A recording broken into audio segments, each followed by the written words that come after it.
región metropolitana, quienes comprometieron una reunión para el próximo 24 de octubre. 9 de la mañana con 38 minutos. Vamos a cambiar radicalmente de tema y nos vamos a pasar a revisar información internacional, porque obviamente estamos muy atentos y atentas respecto de lo que está ocurriendo en la Franja de Gaza, el conflicto en Medio Oriente. Y para conversar respecto de esto está con nosotros el sociólogo, periodista y doctor en ciencias económicas argentino, Jorge Elbaum, a quien le damos la bienvenida. Jorge, ¿cómo le va? Muy buenos días.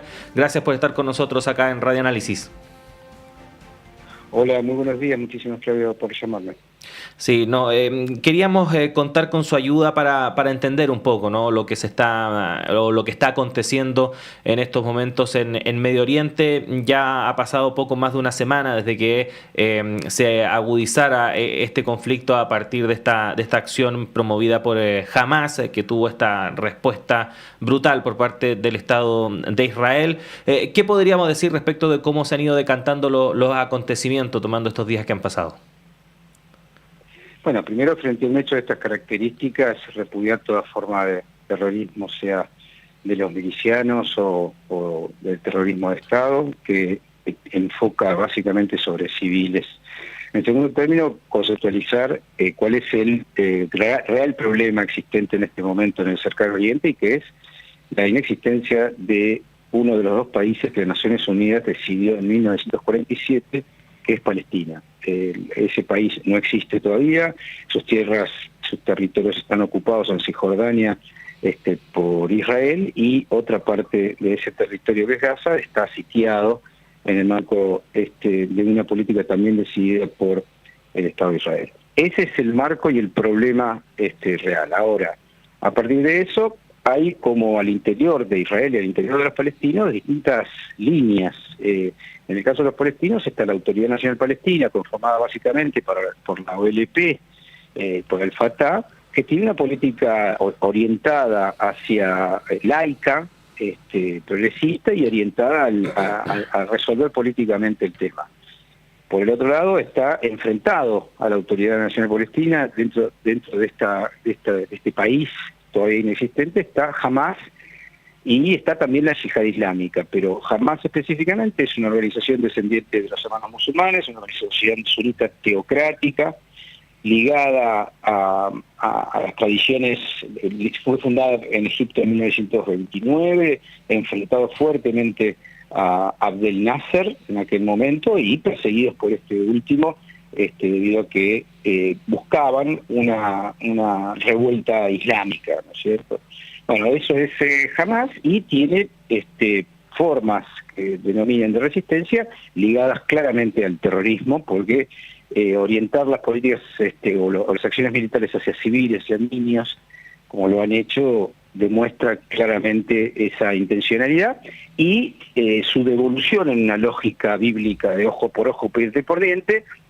El Estado de Israel bombardea la Franja de Gaza, matando, asesinando también a niños y civiles que están en el medio de la batalla. Esto se soluciona así, solo en el marco de una conferencia internacional que decida la conformación de dos estados para dos pueblos, con fronteras seguras, sin terrorismo, cosa que obviamente se ha negado sistemáticamente Israel, y ha logrado negarse, o ha logrado que eso no suceda, gracias sobre todo a Estados Unidos, que desde mi punto de vista es el gran responsable de la conflictividad en Cercano Oriente. Uh-huh.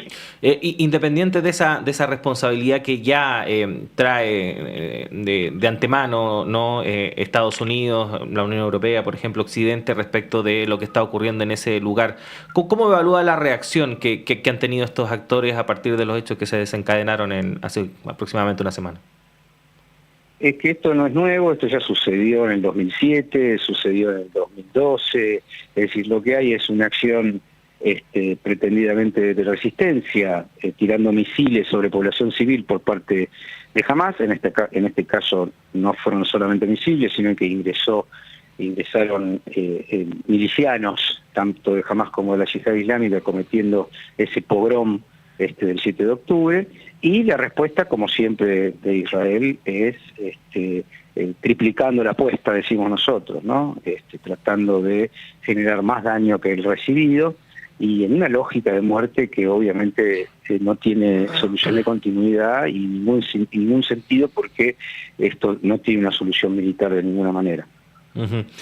Jorge, hemos comentado acá en el programa anteriormente respecto de algunos acontecimientos que fueron previos, ¿no?, a este ataque de Hamás en territorio de Israel o ahí en la frontera con la Franja de Gaza, y que dice relación, por ejemplo, con estos acercamientos que algunos países árabes habían iniciado con Israel, entre ellos Arabia Saudita, y que en cierta forma la acción de Hamás puede que haya tenido algún tipo de relación con eso. ¿Cómo lo evalúa usted? Y también respecto de qué forma considera que van a continuar decantándose los acontecimientos, en particular respecto de estas naciones que habían iniciado algún tipo de acercamientos con Israel, pero que ahora lo han suspendido producto de lo sucedido?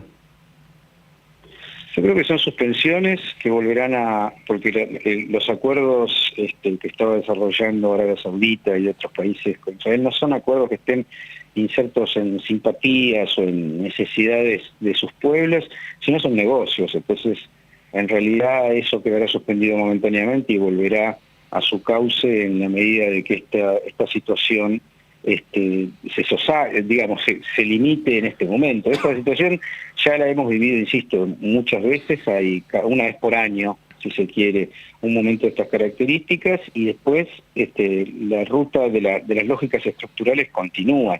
Es verdad que, el hecho de que el problema palestino no esté en el foco central, producto que hay otras conflictos en el mundo, como por ejemplo la guerra en Ucrania, puede haber sido una motivación para Haniyeh, que es el líder de Hamás, que reside en Qatar por otra parte, para tratar de posicionar nuevamente la problemática a nivel global y forzar a algunos países árabes a limitar el aislamiento de la cuestión palestina que se estaba dando como producto de las negociaciones diplomáticas entre Israel y el mundo árabe. Pero eso, creo yo, son momentos tácticos, porque en realidad, en la medida de que no haya una solución estratégica y los negocios y los vínculos comerciales se siguen ahondando en la zona y en la región, van a continuar su lógica absolutamente.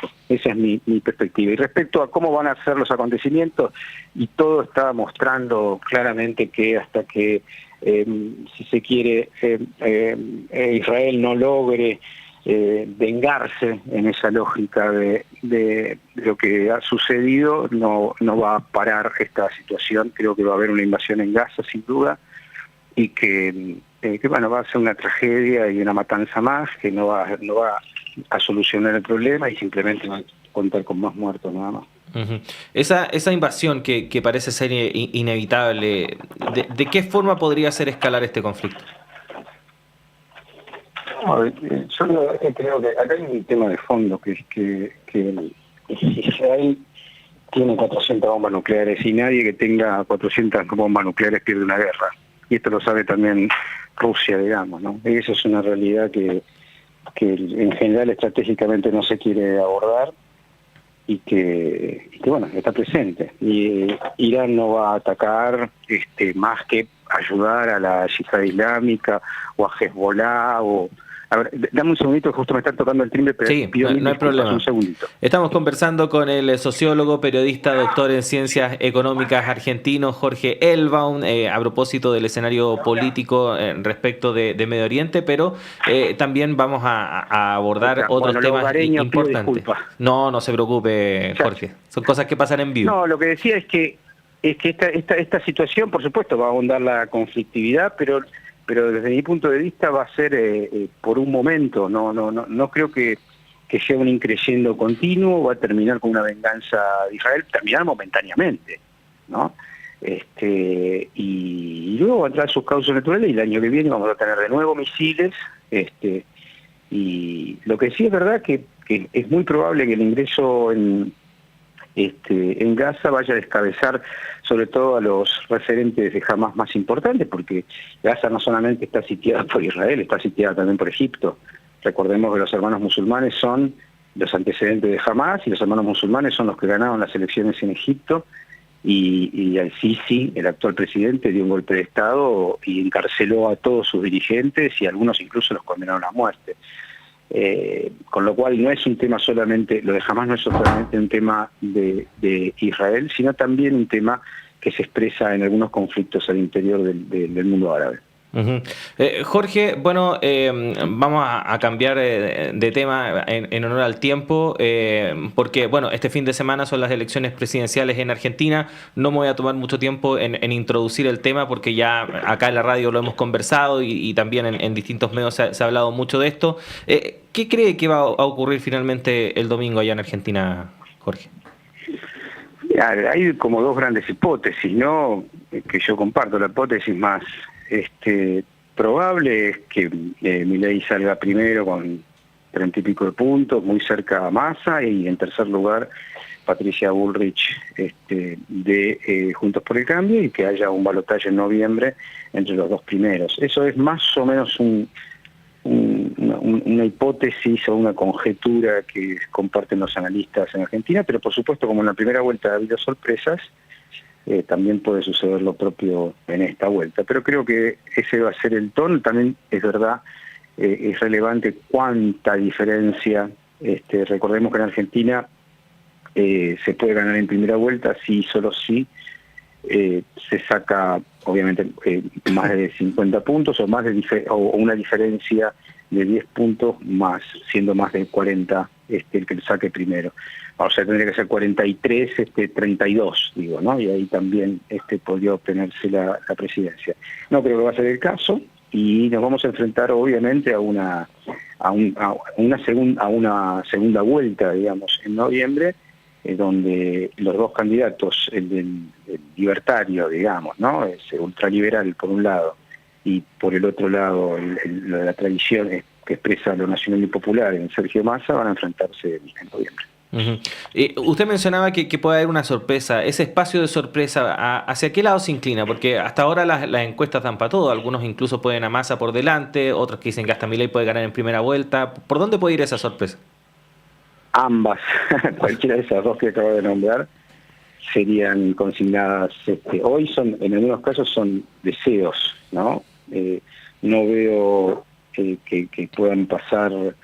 Puede ser que Massa pueda tener un punto, 2 puntos más, o Milei 4 más, 5 más. Esos serían escenarios, me parece, bastante posibles. Ahora, que Milei gane en primera vuelta, o que Massa gane en primera vuelta, o que Massa termine sacándole 7, 8 puntos a Milei, esos serían sorpresas. Uh-huh.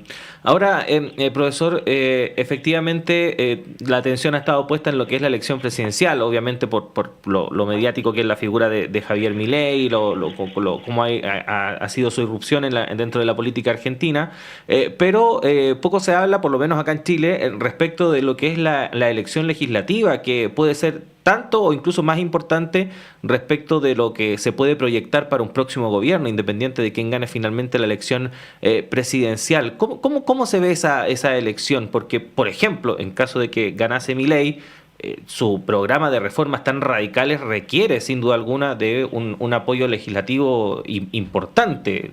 ¿Cómo se está proyectando esa elección? Sí, no solamente lo legislativo, sino también lo intrarregional, es decir, los gobernadores de las provincias, ¿no?